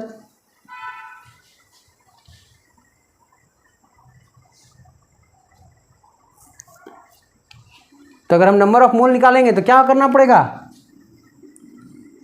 वेट को डिवाइड कर देंगे किससे? मोलर मास से, 111 से। तो जो आंसर आएगा वो कितना आएगा? 0 पॉइंट, तो यहाँ पर 10 छूट गया था, तो 10 छूट गया तो क्या होगा, तो पॉइंट आगे आ जाएगा 3.3 ग्राम। 3.33 ग्राम को अगर 111 से डिवाइड करेंगे तो लगभग 0.03 मोल आएगा, किसका, कैल्शियम क्लोराइड का। तो थोड़ा सा गलती हो गया था, 10 छूट गया था, यहाँ पर जो हम 9.9 था उसको हम 10 मान के चल रहे थे, तो 10 छूट गया था, तो 10 को हम रख दिए तो क्या हो गया 3.375 ग्राम जो अप्रॉक्स आपका वेट आ गया है। और उसके बाद हम नंबर ऑफ मोल कैलकुलेट कर दिए, क्योंकि जो आंसर है वो नंबर ऑफ मोल में दिया है, आप वेट के भी फॉर्म में दे सकते हैं आंसर। तो हमारा जो नेक्स्ट क्वेश्चन है, determine the osmotic pressure of A solution prepared by dissolving 25 milligram of K2SO4 in 2 liter of water at 25 degrees Celsius, assuming that it is completely dissociated। तो ये हमारा अगला क्वेश्चन था। तो इसका हम मतलब समझते हैं या फिर ये क्वेश्चन कहना क्या चाह रहा है। Determine the osmotic pressure of A solution prepared by dissolving 25 milligram of K2SO4 in 2 liter of water at 25 degree Celsius. यानी यहाँ पर यह कह रहा है कि हमको एक सॉल्यूशन का ऑस्मोटिक प्रेशर कैलकुलेट करना है। हमें क्या कैलकुलेट करना है, ऑस्मोटिक प्रेशर कैलकुलेट करना है, हमें पाई कैलकुलेट करना है। तो हमें दिया क्या क्या है, सॉल्यूट का वेट दिया गया है। सॉल्यूट का वेट क्या दिया हुआ है 25 मिलीग्राम। यहाँ पर सॉल्यूट कौन है, K2SO4 है।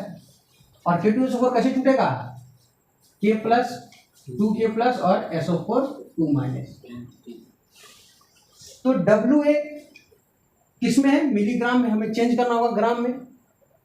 तो मिलीग्राम छोटा यूनिट होता है और छोटा यूनिट को जब बड़ा यूनिट में बदलते हैं तो क्या करते हैं, डिवाइड करते हैं। तो अगर हमको ग्राम में चाहिए आंसर, क्योंकि हम जब भी कैलकुलेशन करते हैं तो ग्राम में करते हैं, मिलीग्राम में नहीं करते हैं। तो 25 कौन से डिवाइड कर देंगे, 1000 से डिवाइड कर देंगे, तो क्या आ गया, ग्राम में आ जाएगा। तो वेट हम पता चल गया। हमें ऑस्मोटिक प्रेशर कैलकुलेट करना है। ऑस्मोटिक प्रेशर क्या है, तो यहाँ पर डिसोसिएशन हो रहा है ना, तो डिसोसिएशन के केस में हम क्या लिख सकते हैं, I equal to WA by MA भी RT। अब और कौन कौन सा इंफॉर्मेशन दिया है हमें यहाँ पर, टेम्परेचर, टेम्परेचर कितना है 25 डिग्री सेल्सियस। इसमें 273 से कर देंगे तो क्या होगा 298 कैलोरी। आई का वैल्यू क्या होगा,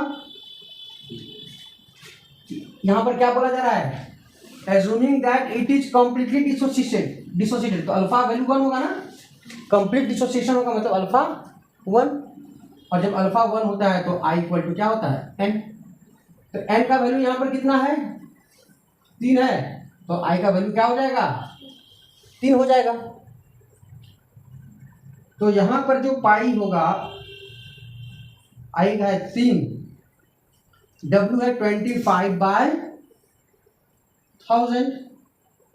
मॉलिक्यूलर मास कितना है K2SO4 का, हमें कैलकुलेट करना होगा मॉलिक्यूलर मास।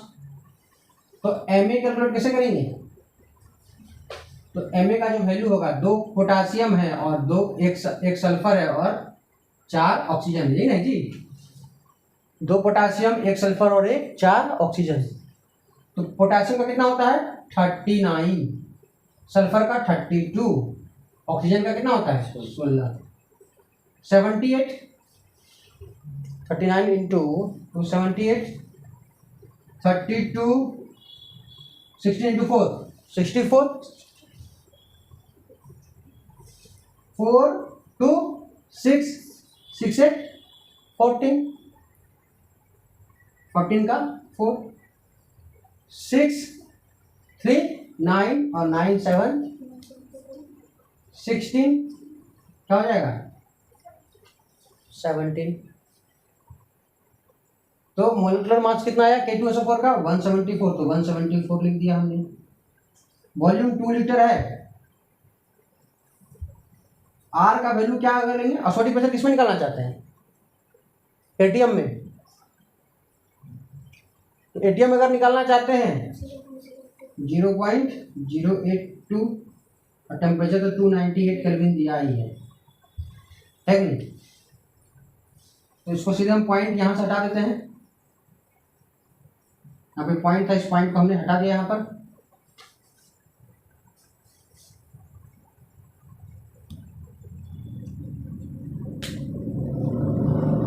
अब डिवाइड करते हैं हम लोग, इसको डिवाइड करेंगे तो कितना होगा 41। और कुछ डिवाइड हो सकता है, देखिए 25 है और यहाँ पर क्या है 174 है। इसको हम 175 भी मान सकते हैं, नहीं मान सकते हैं, कैलकुलेशन आसान करने के लिए। तो 25 से अगर कट करेंगे कितना बार में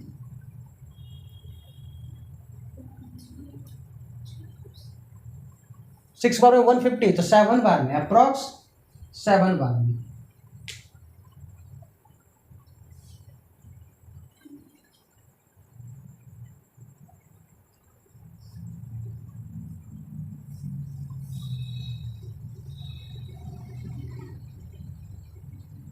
अब यहाँ देखिए 41 है ना, और यहाँ पर क्या है, तो 41 को थोड़ा सा हम 42 मान सकते हैं थोड़ा सा।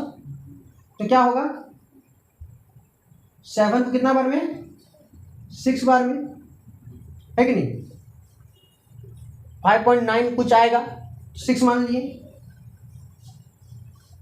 अब हम क्या करते हैं, बाकी को मल्टीप्लाई कर देते हैं। 6 इंटू 3 इंटू 6 कितना होगा 18।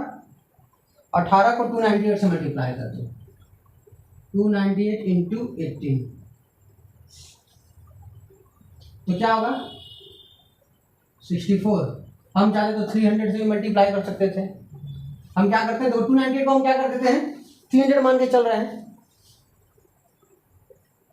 3 से मल्टीप्लाई कर दो ना। 300 को अगर हम 18 से मल्टीप्लाई करना चाहते हैं तो 18 इंटू 3 कितना होता है 54, और 2 जीरो लगा दो। तो जो पाई का जो वैल्यू होगा वो लगभग क्या होगा 540 से थोड़ा सा कम ही होगा ना।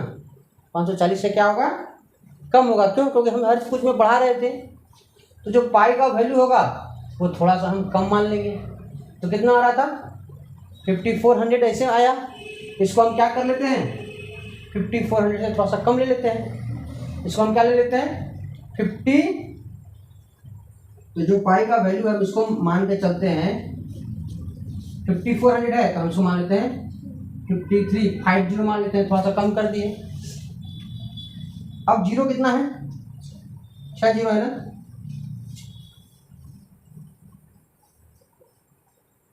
कट गया। तो जो पाई का वैल्यू होगा वो क्या होगा 1 2 3 535 इंटू 10 टू दी पावर -5। इसको हम ऐसा भी लिख सकते हैं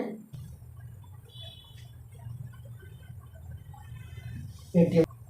तो चलो इसको हम आगे हम कैसे करके लिख सकते हैं, इसको पॉइंट को 2 स्टेप आगे बढ़ाएं, 5.35 into 10 to the power -3 ATM। तो आंसर अप्रॉक्स में लगभग इतना ही आ रहा है। तो 5.35 into 10 to the power -3 ATM आ रहा है। तो थोड़ा मोड़ा आंसर इसको फ्लक्चुएट करेगा, तो इसको हम लोग अप्रॉक्स लिखेंगे। तो इस तरह से हम वेंडर फैक्टर के क्वेश्चन को सॉल्व करेंगे। काफ़ी ज़्यादा हार्ड नहीं है, बस समझ अच्छा होना चाहिए। आप वेंडर फैक्टर को अच्छे से समझेंगे तो क्वेश्चन आपका हार्ड नहीं होगा। तो इस तरह से हमने आई का वैल्यू कैलकुलेट करके क्वेश्चन को कंप्लीट किया। और जनरली देखा गया है कंपटीशन में ज़्यादातर वेंडर फैक्टर से ही क्वेश्चन पूछे जाते हैं, ठीक है।